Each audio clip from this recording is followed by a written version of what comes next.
Well, Square Enix has done it again. And this time it's Final Fantasy IV, The After Years. Released in 2009, not too long ago actually, let's see, about a week ago. This game was released on the Wii, and it is exclusive to the Wii. And, it's, for all those die-hard Final Fantasy IV fans, I mean, I don't know if you could actually call yourself a Final Fantasy IV die-hard fan. I don't know, it seems kind of weird, but this game is actually a sequel to Final Fantasy IV.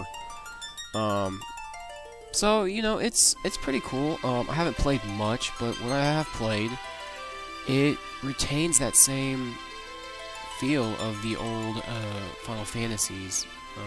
But anyway, the story goes something like this. After Final Fantasy IV, the second moon goes away, and Cecil has returned peace to the land of I think it's Damcian, and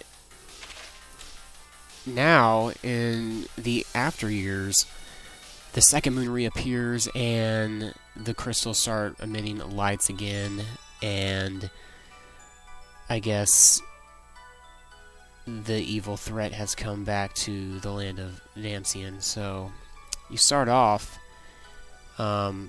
as this character named Theodore, who is actually Cecil's son. Cecil being the main character of Final Fantasy IV, the original one, and his, I guess, wife now, her name's Rosa. She was in Final Fantasy IV also, had a child, and his name's Theodore, and he's the main character of Final Fantasy IV, the After Years, of what I can tell. But the gameplay is just like the original Final Fantasy IV, and 5 and 6 for that matter. The typical, you know, ATB style system. However, they did up the graphics a little bit, but kept it at that Super Nintendo graphic 16-bit type feel. But what's cool about Square Enix releasing this on the Wii as WiiWare, so it's a fully downloadable game, and it's pretty cheap.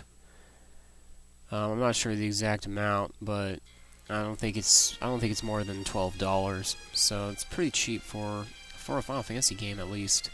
But what's really cool is Square Enix released downloadable content for the game.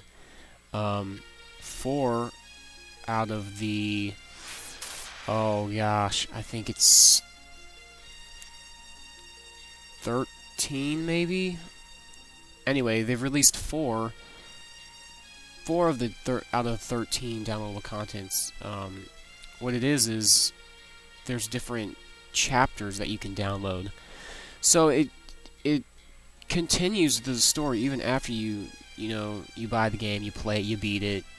You can download this downloadable content and just keep playing as different perspectives of all the characters in the game, which is pretty cool, I thought. But overall, it's a pretty sweet game. You know, you still have the Red Wings, which Theodore is kind of becoming the captain of the Red Wings again, like his father Cecil did in the first game. And here you see a scene of the moon. Actually, the moon changes, and depending on the moon and the phase of the moon, it affects your attacks, your magic spells, makes them weaker or makes them stronger. And you can see that through the battle system. It's either green if it ups the attack, or if it's red, it's lowered it. So I mean that's pretty cool, depending on the phase of the moon. However, I thought it's kind of irritating when you're in a, say you're in a dungeon or a cave and you use a tent. Well, when you use the tent, the phase of the moon changes. So I was playing earlier in a cave and did that exact thing, and it lowered my attack. Freaking ridiculous. Good idea, but maybe not always helpful in the actual game. This is actually a flashback of Final Fantasy IV, and you can tell the graphics are a little bit older looking, and also by the characters themselves, you can see they're smaller, shorter. The characters in the Final Fantasy IV, the after years, are more taller, more. I guess you could say more pixels, but the game is, I think, worth buying. At least in my opinion. But like I said before, if you love the older Final Fantasies, you're gonna love this one because it is exactly, I mean, pretty much exactly like the old Final Fantasies. And I know recently they released Final Fantasy IV on the DS, so that's actually an interesting. I don't. It's like they're trying to release the game in all these different new ways and so on. But I mean, it's a good idea. Overall, I would give this game a 9 out of 10. So, good score for a good game.